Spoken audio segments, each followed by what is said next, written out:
One of the biggest tournaments of the year with a whopping $200,000 buy-in and a first place prize of $5.5 million. Are we surprised to see Linus Loeliger aka LLinusLLove being one of the 3 remaining players? Having maneuvered his way through a field of 115 players, he finds himself in the following situation. Third in chips, and with 9 big blinds we have Carl Schapper-Gatien, a non-pro player who is actually playing his first tournament here. Chip leader with 59 big blinds is Sam Grafton, a long time and very successful player who has made millions being a tournament pro. Linus is sitting as second in chips and with 18 big blinds, as he enters this hand with pocket 7s. Carl folds on the button and Linus decides to limp his 7s. King 9, Linus limping the 7s. With a big pay jump from second to third place, being passive and preserving your stack so that you won't bust before the short stack will be the best play considering ICM. Right?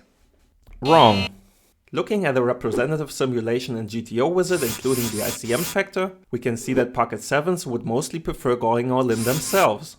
Linus might have made a frequency play here, or he was basing his decision too much on the chip EV solution of this spot, in which pocket 7s would mostly limp. Or he wanted to lower his risk of busting, because he estimated that his edge, especially against the short stack call, was big enough to deviate from theory. Unfortunately, we can't look inside his head. King 9 off is a clear checkback for Sam, and we see a Jack Deuce 3 rainbow flop. Here, we do see how ICM makes us play passively. According to chip EV, we should be betting around 40% of our hands in Linus's shoes, and make use of our overall range advantage. However, with ICM, Linus should check 100% of his range, to keep the pot small and minimize his risk of busting before the short stack. With a difference of $1.3 million between second and third, I think we can agree that the pay jump is significant. Sam as the big stack on the other hand is incentivized to bet more aggressively with ICM in play and put pressure on the small blind who has to play tighter. Actually, he would have to bet his entire range. However, he checks back his King 9 and we see an ace on the turn. With such a scary turn card, we want to continue being passive and just try to make it to showdown at any price. Right? Wrong again. Since Linus checked range on the flop in this scenario, he is uncapped on the turn and all of his strong hands, straights like 4-5 suited down to a pair of jacks, like to get value. We can see that pocket pairs can bet as well, but more so the lower ones than the higher ones. So while 4s and 5s like betting, pocket 6s and 7s actually prefer a check. This is likely because the higher pocket pairs are less concerned with protection, while the lower ones fold out many hands that have 6 outs against them.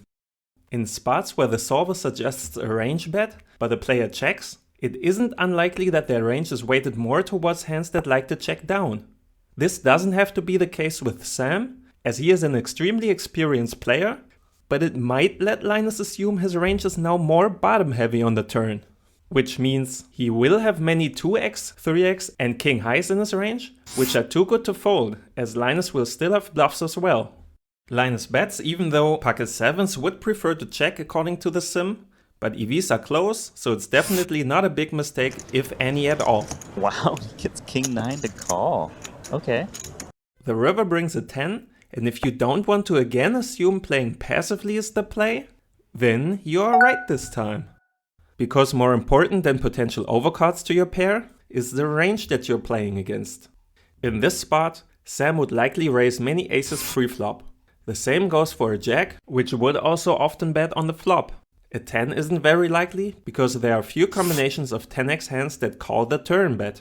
However, there are many hands worse than 7s, which would often take this line.